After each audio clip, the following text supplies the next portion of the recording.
प्रिय देशवासियों, नमस्कार।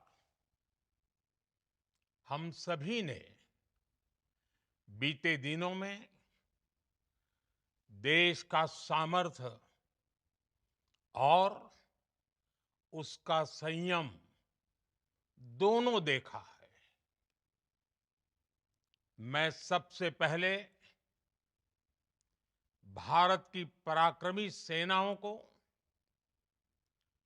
सशस्त्र बलों को, हमारी खुफिया एजेंसियों को, हमारे वैज्ञानिकों को, हर भारतवासी की तरफ से सैल्यूट करता हूं। हमारे वीर सैनिकों ने ऑपरेशन सिंदूर के लक्ष्यों की प्राप्ति के लिए असीम शौर्य का प्रदर्शन किया। मैं उनकी वीरता को, उनके साहस को, उनके पराक्रम को आज समर्पित करता हूं हमारे देश की हर माता को, देश की हर बहन को और देश की हर बेटी को ये पराक्रम समर्पित करता हूं। साथियों, 22 अप्रैल को पहलगाम में आतंकवादियों ने जो बर्बरता दिखाई थी, उसने देश और दुनिया को झकझोर दिया था। छुट्टियां मना रहे निर्दोष मासूम नागरिकों को धर्म पूछकर उनके परिवार के सामने, उनके बच्चों के सामने बेरहमी से मार डालना, यह आतंक का बहुत विभत्स चेहरा था, क्रूरता थी। ये देश के सद्भाव को तोड़ने की घिनौनी कोशिश भी थी। मेरे लिए व्यक्तिगत रूप से ये पीड़ा बहुत बड़ी थी। इस आतंकी हमले के बाद सारा राष्ट्र, हर नागरिक, हर समाज, हर वर्ग, हर राजनीतिक दल एक स्वर में आतंक के खिलाफ कड़ी कार्रवाई के लिए उठ खड़ा हुआ। हमने आतंकवादियों को मिट्टी में मिलाने के लिए भारत की सेनाओं को पूरी छूट दे दी और आज हर आतंकी, आतंक का हर संगठन जान चुका है कि हमारी बहनों बेटियों के माथे से सिंदूर हटाने का अंजाम क्या होता है। साथियों, ऑपरेशन सिंदूर ये सिर्फ नाम नहीं है, ये देश के कोटि कोटि लोगों की भावनाओं का प्रतिबिंब है। ऑपरेशन सिंदूर न्याय की अखंड प्रतिज्ञा है।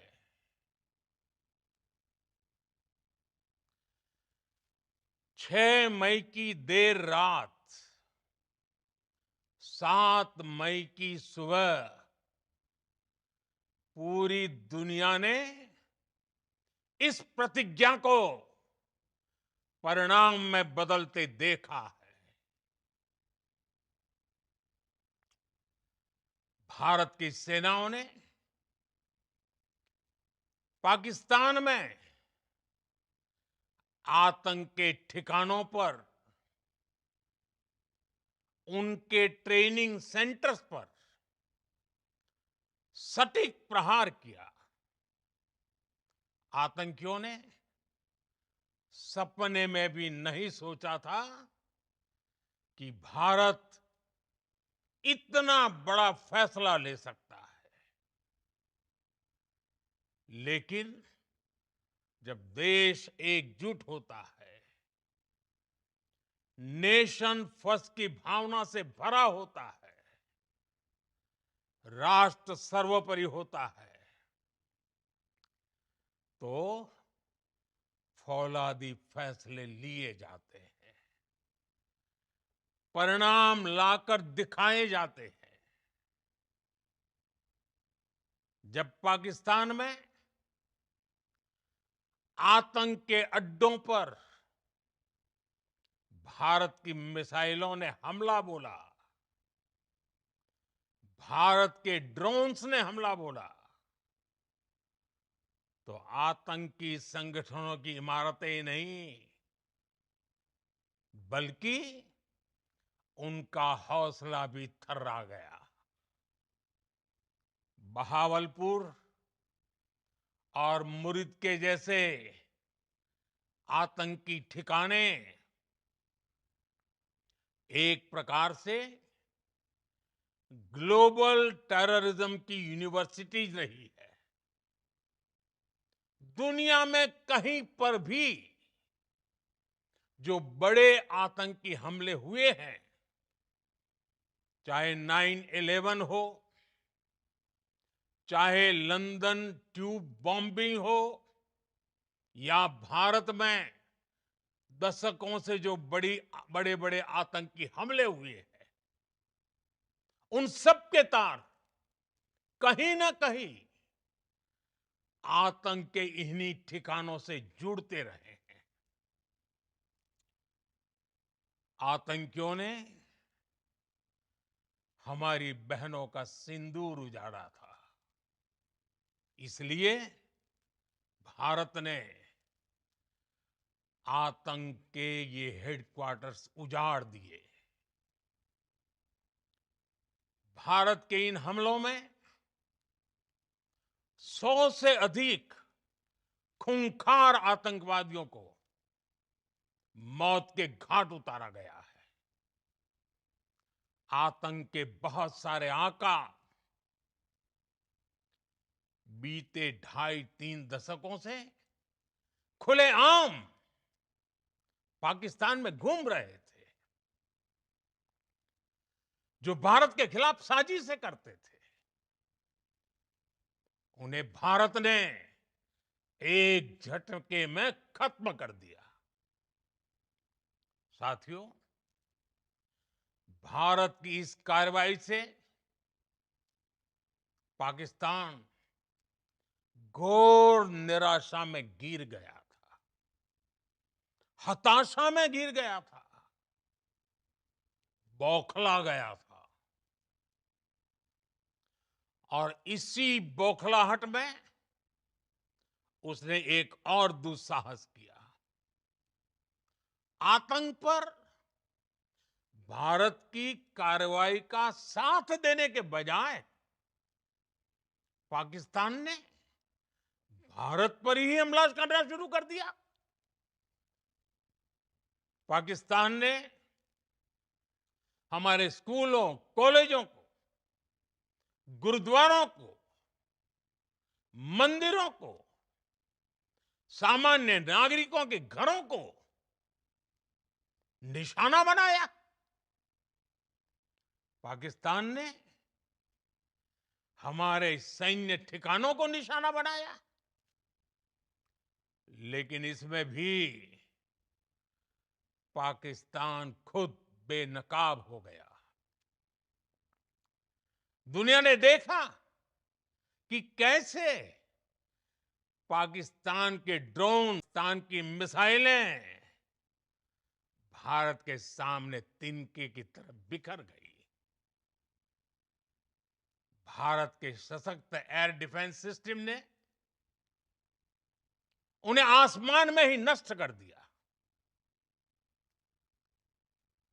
पाकिस्तान की तैयारी सीमा पर वार की थी, लेकिन भारत ने पाकिस्तान के सीने पर वार कर दिया। भारत के ड्रोन्स, भारत की मिसाइलों ने सटीकता के साथ हमला किया। पाकिस्तानी वायुसेना के उन एयरबेस को नुकसान पहुंचाया, जिस पर पाकिस्तान को बहुत घमंड था। भारत ने पहले 3 दिनों में ही पाकिस्तान को इतना तबाह कर दिया, जिसका उसे अंदाजा भी नहीं था। इसलिए भारत की आक्रामक कार्रवाई के बाद पाकिस्तान बचने के रास्ते खोजने लगा। पाकिस्तान दुनिया भर में तनाव कम करने के लिए गुहार लगा रहा था, और बुरी तरह पीटने के बाद इसी मजबूरी में 10 मई की दोपहर को पाकिस्तानी सेना ने हमारे डीजीएमओ को संपर्क किया। तब तक हम आतंकवाद के इंफ्रास्ट्रक्चर को बड़े पैमाने पर तबाह कर चुके थे। आतंकियों को मौत के घाट उतार दिया गया था। पाकिस्तान के सीने में बसाए गए आतंक के अड्डों को हमने खंडहर बना दिया था। इसलिए जब पाकिस्तान की तरफ से गुहार लगाई गई, पाकिस्तान की तरफ से जब ये कहा गया कि उसकी ओर से आगे कोई आतंकी गतिविधि और सैन्य दुस्साहस नहीं दिखाया जाएगा, तो भारत ने भी उस पर विचार किया। और मैं फिर दोहरा रहा हूं, हमने पाकिस्तान के आतंकी और सैन्य ठिकानों पर अपनी जवाबी कार्रवाई को अभी सिर्फ स्थगित किया है। आने वाले दिनों में हम पाकिस्तान के हर कदम को इस कसौटी पर मापेंगे कि वो क्या रवैया अपनाता है।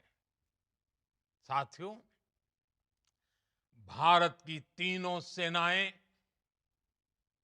हमारी एयरफोर्स, हमारी आर्मी और हमारी नेवी,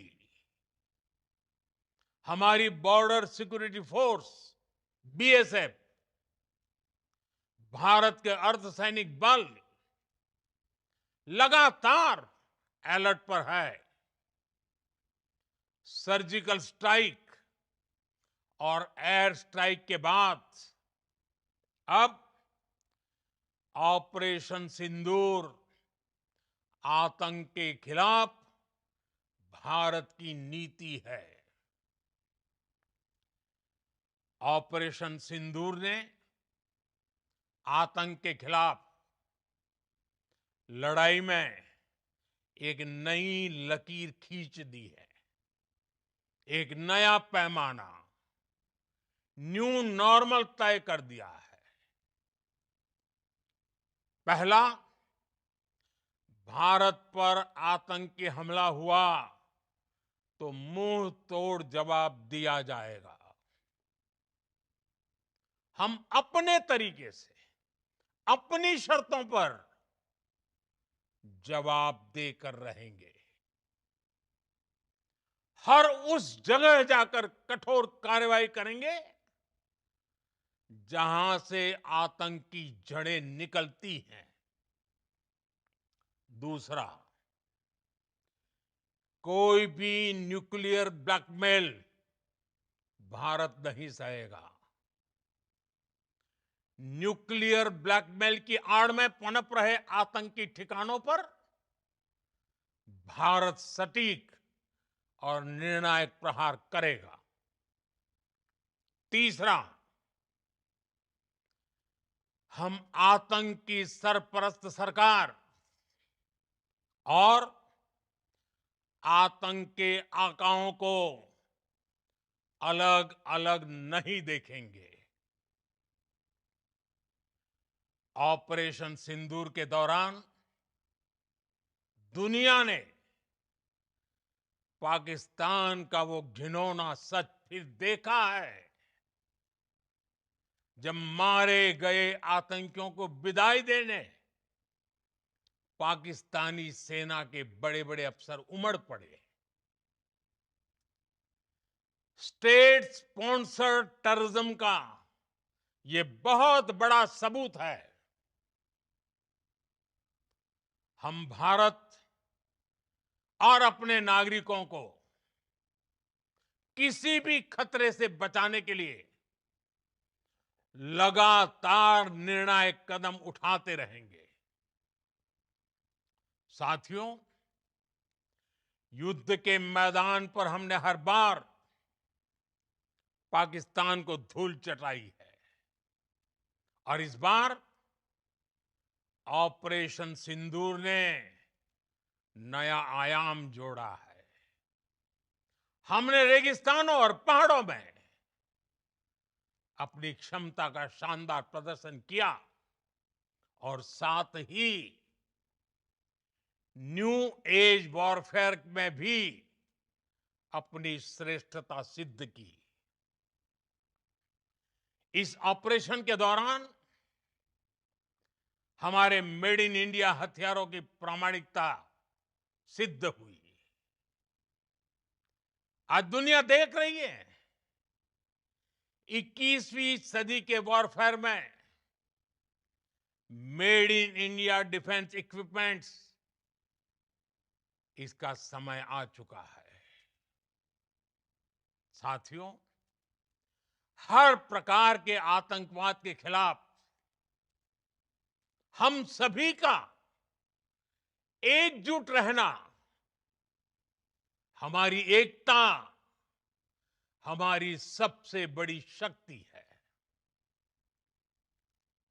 निश्चित तौर पर ये युग युद्ध का नहीं है, लेकिन ये युग आतंकवाद का भी नहीं है।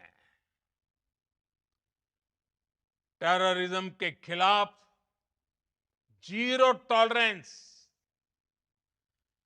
ये एक बेहतर दुनिया की गारंटी है। साथियों, पाकिस्तानी फौज, पाकिस्तान की सरकार जिस तरह आतंकवाद को खाद पानी दे रहे हैं, वो एक दिन पाकिस्तान को ही समाप्त कर देगा। पाकिस्तान को अगर बचना है तो उसे अपने टेरर इंफ्रास्ट्रक्चर का सफाया करना ही होगा। इसके अलावा शांति का कोई रास्ता नहीं है। भारत का मत एकदम स्पष्ट है। टेरर और टॉक एक साथ नहीं हो सकते। टेरर और ट्रेड एक साथ नहीं चल सकते और पानी और खून भी एक साथ नहीं बह सकता। मैं आज विश्व समुदाय को भी कहूंगा, हमारी घोषित नीति रही है, अगर पाकिस्तान से बात होगी तो टेररिज्म पर ही होगी। अगर पाकिस्तान से बात होगी तो पाक ऑक्युपाइड कश्मीर पीओके उस पर ही होगी। प्रिय देशवासियों, आज बुद्ध पूर्णिमा है। भगवान बुद्ध ने हमें शांति का रास्ता दिखाया है। शांति का मार्ग भी शक्ति से होकर जाता है। मानवता शांति और समृद्धि की तरफ बढ़े, हर भारतीय शांति से जी सके, विकसित भारत के सपने को पूरा कर सके, इसके लिए भारत का शक्तिशाली होना बहुत जरूरी है। और आवश्यकता पड़ने पर इस शक्ति का इस्तेमाल भी जरूरी है। और पिछले कुछ दिनों में भारत ने यही किया है। मैं एक बार फिर भारत की सेना और सशस्त्र बलों को सैल्यूट करता हूं। हम भारतवासी के हौसले, हर भारतवासी का एकजुटता का शपथ, संकल्प, मैं उसे नमन करता हूं। बहुत बहुत धन्यवाद। भारत माता की जय। भारत माता की जय। भारत माता की जय।